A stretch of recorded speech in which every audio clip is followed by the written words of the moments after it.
मी संघटनेच्या वतीनं समाज बांधवांच्या वतीनं त्यांचा मनापासून आभार व्यक्त करतो आणि यानंतर लगेच आपल्या प्रमुख पाहुण्या अश्विनीताई शेंगे मॅडम यांना विनंती आहे की आपण आपलं मनोगत व्यक्त करावं.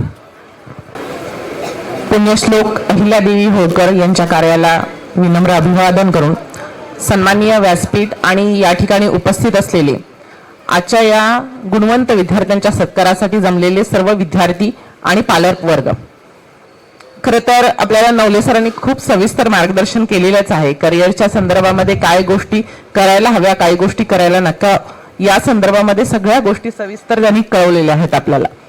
परंतु काही गोष्टी ठराविक ज्या अशा आहेत ज्या मी माझ्या करिअर ओरिएंटेडने सांगेन.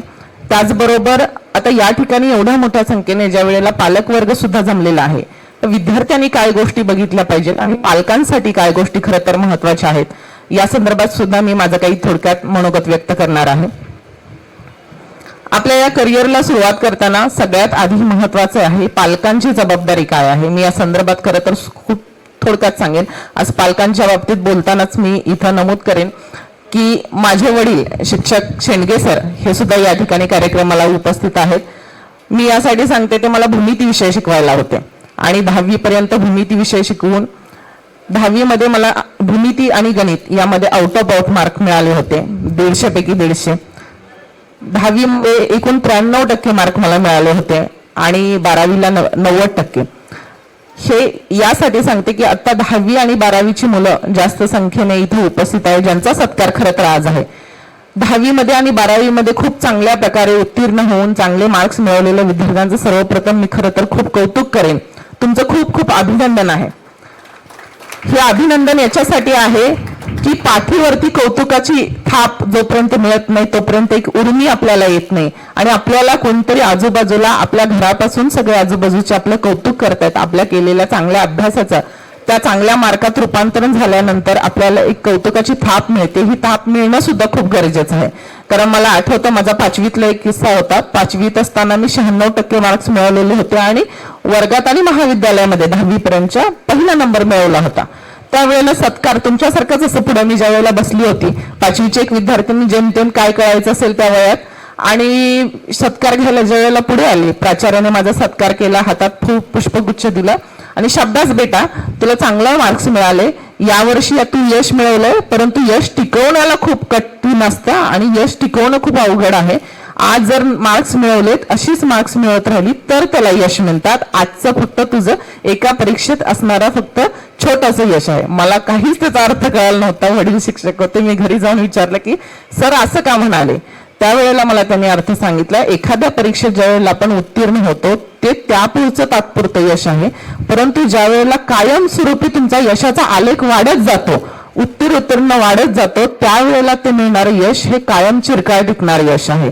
आणि मग मला असं समजलं की हा यावर्षी मार्क्स मिळवले तर ते 10वी पर्यंत टिकवायचे हे टार्गेट आहे. ओके, तर त्यासाठी 10वी पर्यंत तशाच पद्धतीने मार्क्स मिळवत गेले.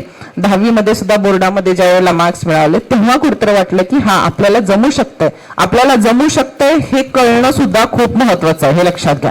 कारण जोपर्यंत तुम्ही स्वतःमध्ये जोपर्यंत विश्वास दाखवणार नाही तोपर्यंत तुमच्यावरती कोणीही विश्वास ठेवणार नाही. त्यामुळे आत्मविश्वासाचा वेगळा दुसरा कुठलाही अर्थ नाही. आत्मविश्वासाचा अर्थच आहे की आपल्याला जमतंय हे कळणंच आपल्याला खूप महत्वाचं आहे आणि त्याच्यासाठी तुमची त्या पाठीमागची मेहनत खूप महत्वाची असते.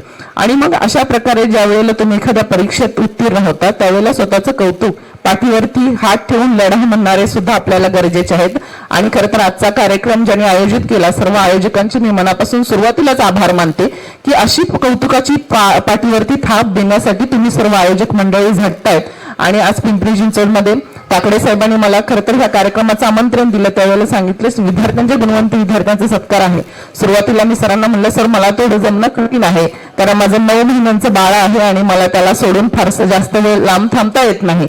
तर त्यावेळेला मला सांगितलं की विद्यार्थ्यांसाठीचा सत्कार सन्मान सोहळा आहे.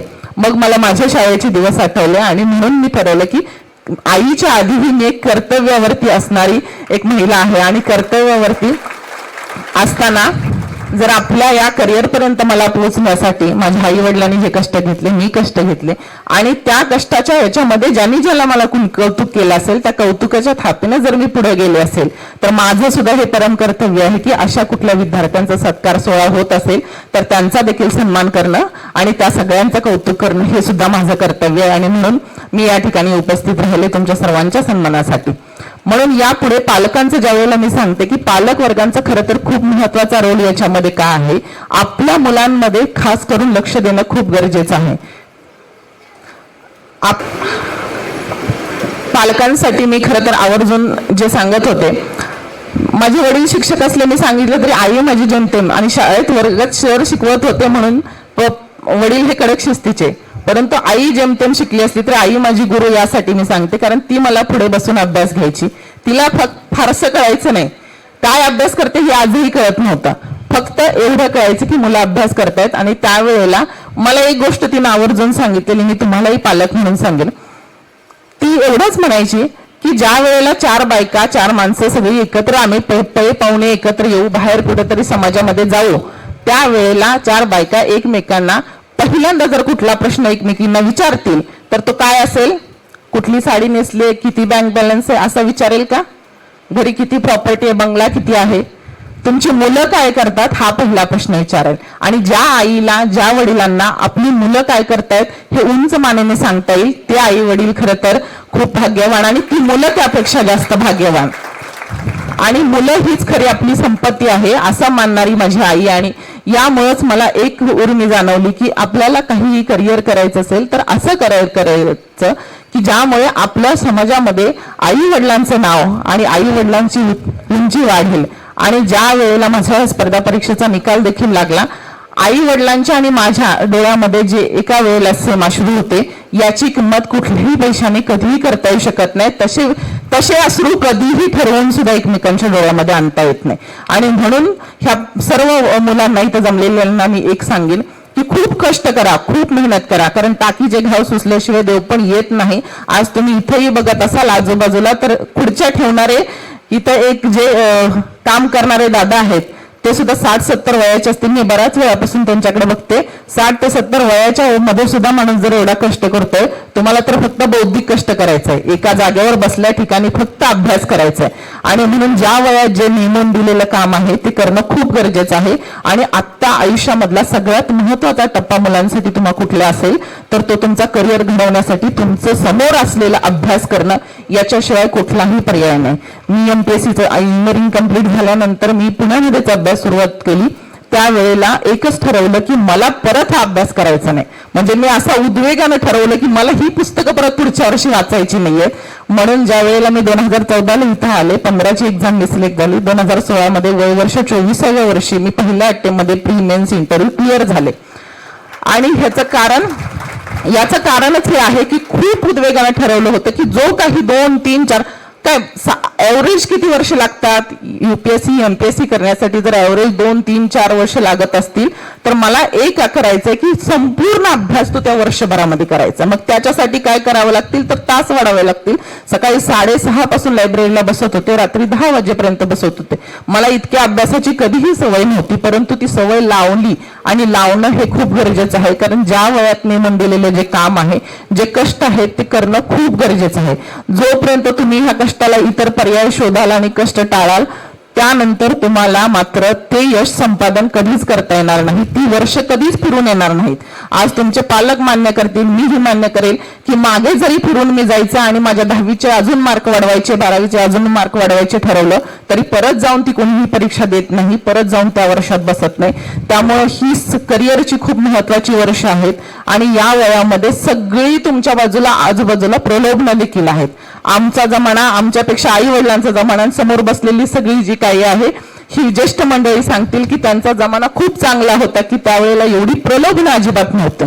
तुमचा आज जन्मताच सकाळी उठल्यापासून, मग अशी नवले सरांनी जसं सांगितलं, सकाळी उठल्यापासूनच दिवस जर रीलने चालू होत असेल आणि संध्याकाळी 2, 2.5, 3 सुद्धा रीलनेच होत असतील, शॉर्ट्सनेच होत असतील, TV आजूबाजूला सगळीकडेच तुम्हाला खूप नंबर्स ऑफ प्रलोभनं सगळी तुमच्या आजूबाजूला आहेत. असे प्रलोभनं असताना देखील आपल्याला एकच गोष्ट ठरवायची आहे की माझं आज या 2026 मधलं असलेलं 10वीचं वर्ष, 12वीचं वर्ष किंवा येणारी ही 4-5 वर्ष करिअरची आहेत ती परत फिरून माझ्या आयुष्यात येणार नाहीत.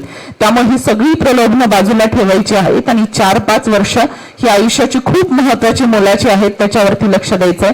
आणि पालक वर्गाला देखील माझं खूप कळकळीची विनंती आहे. बिईंग अ पोलीस ऑफिसर मी एवढं सांगेन की पोलीस खात्यामध्ये ज्या वेळेला काम करतोय त्यावेळेला पोलीस स्टेशनला बसल्यानंतर खूप जास्त विदारक परिस्थिती समाजामध्ये बघायला मिळते. कुठलीही नाती कुणाची नाहीत याचं जिवंत उदाहरण पोलीस स्टेशनमध्ये दिसतं.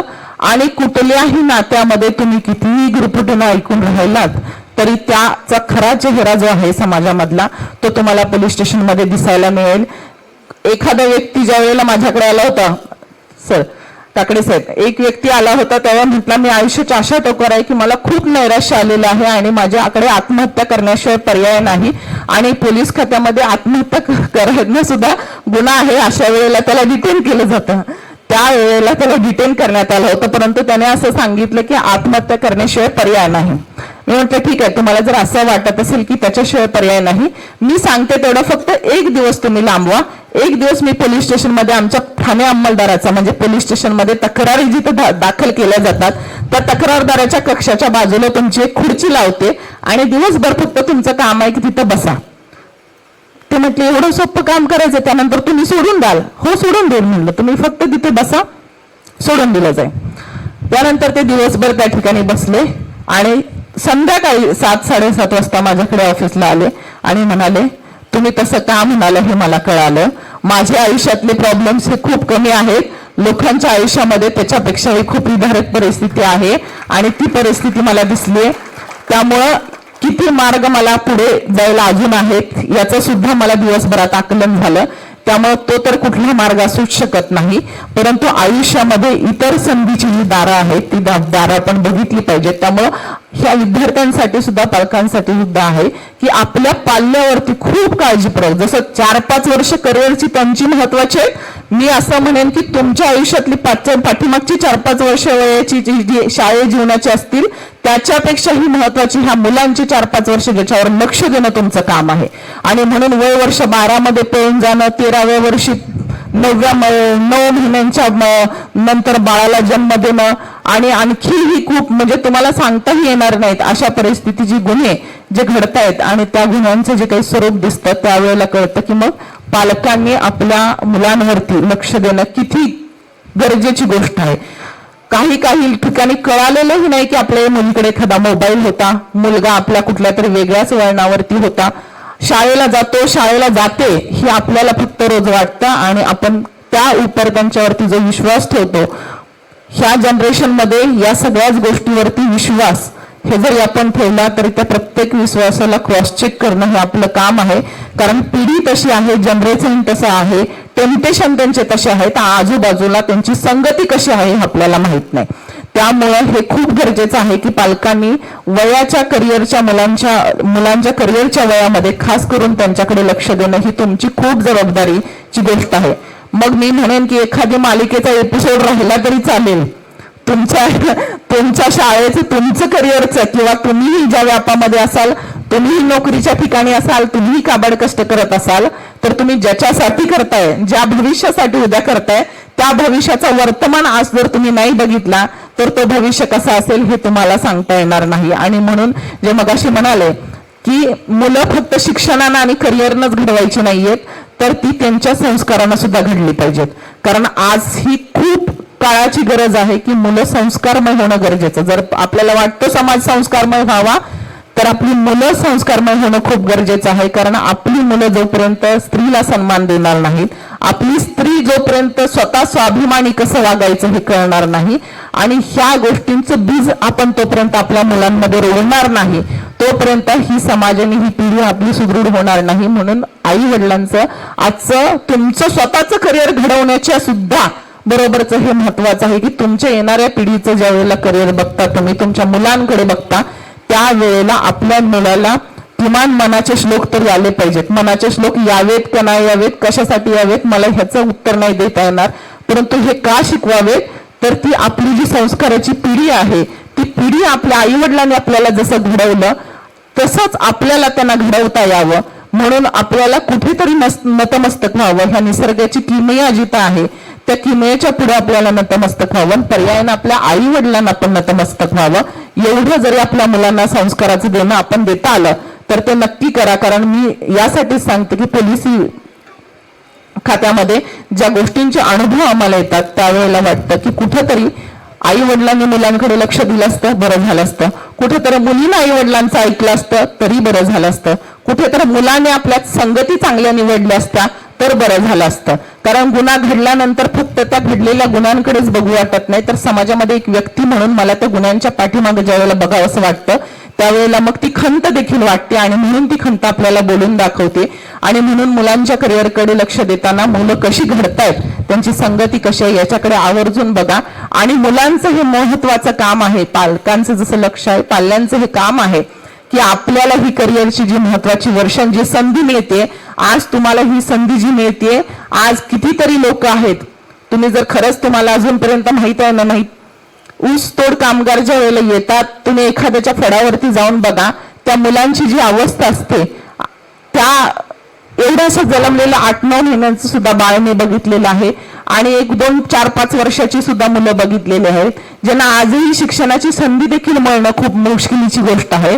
मग अशा वेळेला आपल्याला जी संधी मिळते, आपल्याला जे एवढं चांगले युनिफॉर्म एवढ्या चांगल्या शाळेमध्ये घातलं जातंय, आपल्याकडे सगळ्या गोष्टींची सगळ्या सुखसोयी आपल्याला दिलेत आणि काम काय दिलंय, फक्त एकच काम दिलंय, तुझा अभ्यास तू नीट कर आणि तुझं करिअर तू घडव. मग इतकं साधं सोपं काम आपल्याला जमू शकत नाही का? कारण मी ज्यावेळेस 60-70 वर्षाच्या त्या आजोबांचा आता सांगते की ते एवढी खुर्च्या सगळ्या इथं मांडण्याचं काम करतायत, ते अविरतपणे कष्ट करतात, ह्याही वयात ते कष्ट करतायत.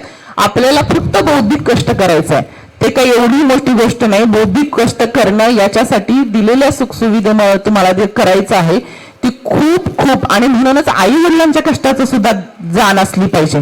त्यांनी ज्या कष्टामधून इथपर्यंत पोहोचवलं, तुम्हाला हे चांगलं वातावरण निर्माण करून दिलंय, ते वातावरण सुद्धा त्यांच्या नशिबीने होतं हे लक्षात घ्या.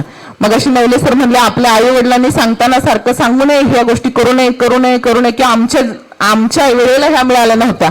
परंतु मला काकडे साहेब सांगायला आवडेल की माझे वडील इथं बसलेले आहेत, ते त्यांच्या गावामधले पहिले ग्रॅज्युएट आहेत आणि गावामधले ग्रॅज्युएट असताना ते सांगतात की ते कमवा आणि शिका ह्या धोरणात शिकलेत. बाथरूम मध्ये पाणी टाकण्यापासून, हॉस्टेल्सची साफसफाई करण्यापासून, ते वाचनालयामध्ये काम करण्यापासून, ते त्यांच्या शिक्षकांनी फी भरण्याची ऐपत नव्हती म्हणून त्यांच्या शिक्षकांनी त्यांना रूम मध्ये ठेवलं होतं आणि जे पडेल ते काम कर, तू स्वयंपाक कर, मी स्वयंपाक करतो आणि माझा एखादा शर्ट घालून त्या पद्धतीने ते, आणि ते तशा परिस्थितीत शिकलेले आहेत. ते त्या परिस्थितीत शिकले त्यावेळेला बऱ्याच जणांची अशीच परिस्थिती होती. मग अशा परिस्थितीमध्ये जर ते शिकलेले आहेत तर त्याची जाण आपल्याला पाहिजे, कारण त्यांनी ही जाण ठेवली म्हणून कुठेतरी आम्ही इथपर्यंत पोहोचू शकलो. कारण ही गोष्ट आहे, त्याच्याही पुढे मी यासाठी सांगते कारण मुलींना एवढीच गोष्ट सांगून मी थांबते. हे आपलं उदाहरण किंवा जवळचं उदाहरण मी एवढ्यासाठी देते की कारण हे समोर दिसतंय तुम्हाला, हे उदाहरण अगदीच फार मोठी उदाहरणं देऊन हायपोथेटिकल मला तुम्हाला सिच्युएशन सांगायची पण नाहीये. आणि म्हणून माझ्या वडिलांना तरीही ज्या वेळेला 3 मुली आहेत आणि 4था मुलगा, 3री मुलगी मी होतानाचा सुद्धा माझा किस्सा आहे की माझं नाव अश्विनीच का आहे तर आशा म्हणजे आसू असून नको मधून ते नको का असू मधून ते आसू आहे आणि मग ते आशा म्हणतात मग आशा म्हणून परत मग ते शाळेत अश्विनी असं घातलेलं आहे. त्यामुळे हे कुठंपर्यंत तरी तिथे आलंय की हो का नाही. म्हणजे 3री मुलगी, त्या काळामध्ये तुम्हाला माहिती आहे की परिस्थिती खूप विदारक होती. 3 मुलींना जन्म घालणं आणि मग 3 मुलींचं शिक्षण करणं. माझ्या पप्पांना मला स्वतःला कळतंय अशा वयापर्यंत सुद्धा लोक विचारायला यायचे, अरे पुरींना शिकवतेस तू, रामा म्हणायची. बरेच जण मला मी ऐकली, मी स्वतःच्या कानाने ही गोष्ट ऐकली, रामा 3 पुरींना शिकवते, शिकून काय करायचे? तर तुझ्या मस्त पुरी बंगल्यान गाडी घेऊन द्यायचे, ते तुझ्या पोरी फक्त काय करणार आहेत, शिकतेल्या सवरतेल्या परक्याची धन म्हणून दुसऱ्याच्या घरी जातेल्या, त्यानं काय होणार आहे, तुझ्यात काय फरक पडणार आहे का? ते म्हणायचंय असू दे.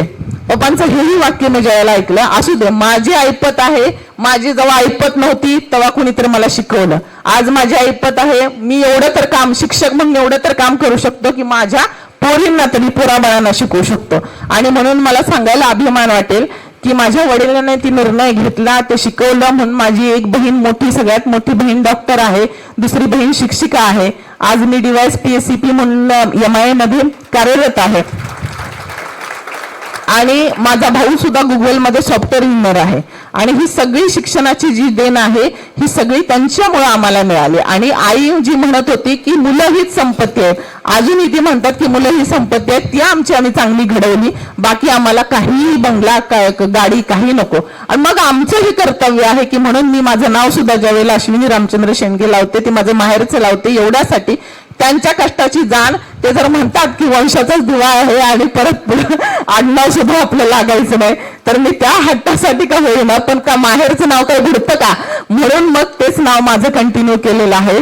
जरी मी शेंडगे हजार जरी असली तरी मी अश्विनी शेंडगे आहे, कारण त्यांच्यामुळे आहे म्हणून मी यासाठी म्हणते. आणि ही गोष्ट मी एवढी आवर्जून तुम्हाला सांगितली की मुली जरी असतील, आता तर तो खरं तर राहिला नाही तो विचार, मी 100% मानेन की असा विचार राहिला नाही असं मी म्हणते. आणि आजच मी पेपरमध्ये वाचलं की एक मुलगी झाली म्हणून फलटणमध्ये कुठेतरी प्रकार घडला की कचऱ्याच्या पेटीत मुलीला, आणि त्या मुलीचा चेहरा आणि तो व्हिडिओ बघितला तर अक्षरशः माझ्या डोळ्यात पाणी आलं की एवढंसं गुंडाळलेलं बाळ मुलगी आहे म्हणून कुठतर कचऱ्याच्या पेटीत फेकून दिलेलं आणि ते कुठतं हॉस्पिटलमध्ये आलेलं. म्हणजे आज विचार करा की मी असं ठामपणाने म्हणते की असा विचार राहिला नाही की मुली आहेत आणि मुलगी आहे म्हणून कोणतरी शिकवणार नाही किंवा काय. शिकवण्याचं तर राहू दे, तिला जन्माचा आधी सुद्धा देऊ देत नाहीत लोक. म्हणजे ही कशासाठी, ही समाजाची विदारक स्थिती खूप अवघड आहे. एक मुलगी आहे म्हणून तर अजिबातच कुठेही कर नका, मुलगी कुठेही कमी नाही. आज महिला सगळ्याच क्षेत्रामध्ये आहेत, तुम्ही सगळी क्षेत्र बघतायत, शैक्षणिक क्षेत्रापासून सर्व क्षेत्रामध्ये महिला ठामपणे. आणि म्हणून मी ही गोष्ट आवर्जून सांगेन की कुठेतरी ती एक पंथ काय म्हणतात वंशाचा दिवा नाही म्हणून असं तुम्ही हार मानू नका.